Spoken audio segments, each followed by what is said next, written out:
ওরা আজকে দেখিয়ে দিল আন্দোলন কাকে বলে। সত্যি কথা, এখানে আমার মেয়েও থাকতে পারতো। আজকে যে অ্যাক্সিডেন্ট হলো, অনেক বড় বড় ঘটনা ঘটতে পারতো। আজকে যারা আহত হয়েছে, যারা নিহত হয়েছে, সবার জন্য সমবেদনা জানাচ্ছি।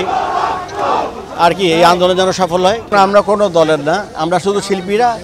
আমরা কোনো দলেরই, আমি ব্যক্তিগতভাবে কোনো দলের মধ্যেই নেই।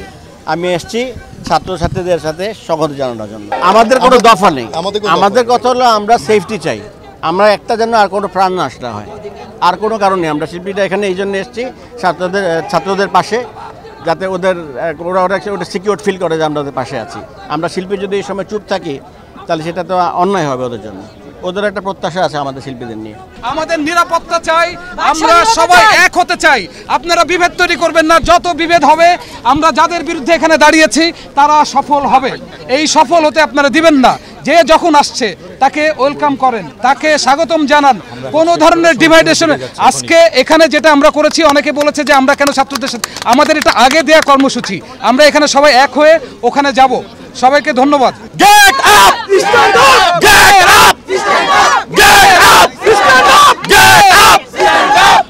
যার সন্তান যায়, যার ভাই যায়, যার বাবা মা যায়, শুধু সে বুঝতে পারবে যে এই বেদনাটা কী।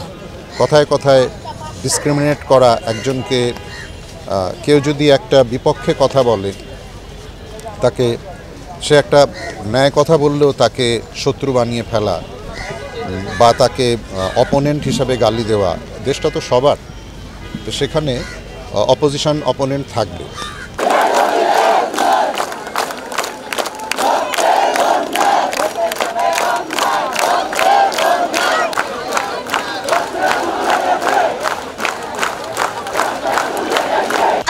ভয় পাবো আমরা? এই স্বাধীন বাংলায় কেন ভয় পাবো? আমরা সবাই ভয় পাই, কথা বলতে ভয় পাই। আরে আমি কথা বললে বিএনপি, আমি জামাত, আমি বঙ্গবন্ধুর আদর্শ থেকে আমি কেন জামাত হব? আজকে টেলিভিশনে দেখলাম এক বঙ্গবন্ধুর মুক্তিযোদ্ধার পরিবারের ছেলেকে বলা হচ্ছে রাজাকার। এত ধত্তপনা কেন? কেন এরকম চলছে? এই ছন্দপতনের ছন্দটাকে ফিরিয়ে আনতে হবে। সেই ছন্দ ফেরাবার দাবিতে আসলে আমরা কণ্ঠশিল্পীর আজকে পথে নেমেছি। আমার আসলে একাত্মতা ঘোষণার পিছনে একটাই কারণ, আমার ভাই কেন গুলি খাবে?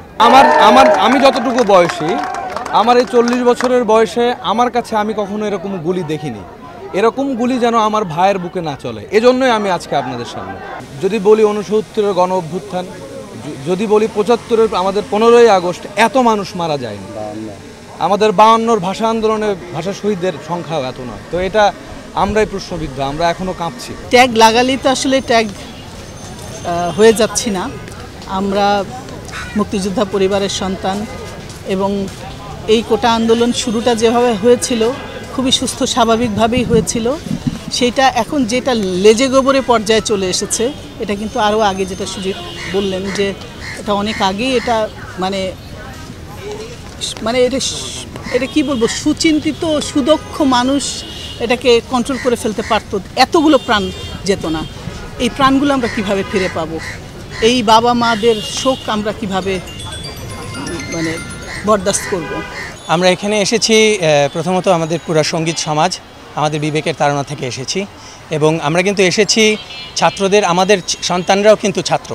সো আমাদের ভাই, আমাদের বোন, আমাদের সন্তান সবাই কিন্তু ছাত্র, এবং তাদের উপর যেই অবিচার চলছে আমরা দেখছি, এটা আসলে নেয়ার মতো না। আমাদেরই একজন সঙ্গীত শিল্পী একটা গান লেখার কারণে ওকে অ্যারেস্ট করে ধরে নিয়ে যাওয়া হয়েছে। তা হান্নান নাম ওর, আমরা ফ্রি হান্নান, আমরা তার মুক্তি চাচ্ছি। এবং এইভাবে একটা দেশ চলতে পারে না। আমরা চাই যত তাড়াতাড়ি হোক দেশে শান্তি ফিরে আসুক। আমরা চাচ্ছি এটাই বলতে, যে স্টুডেন্টদের সঙ্গে থাকতে, ওদের পাশে থাকতে, ওদেরকে সাপোর্ট করতে। আসলে তরুণ সমাজের সাথে, ছাত্রদের সাথে আমাদের একাত্মতা আমরা ঘোষণা করতে চাই, এবং দেশের শান্তিও চাই।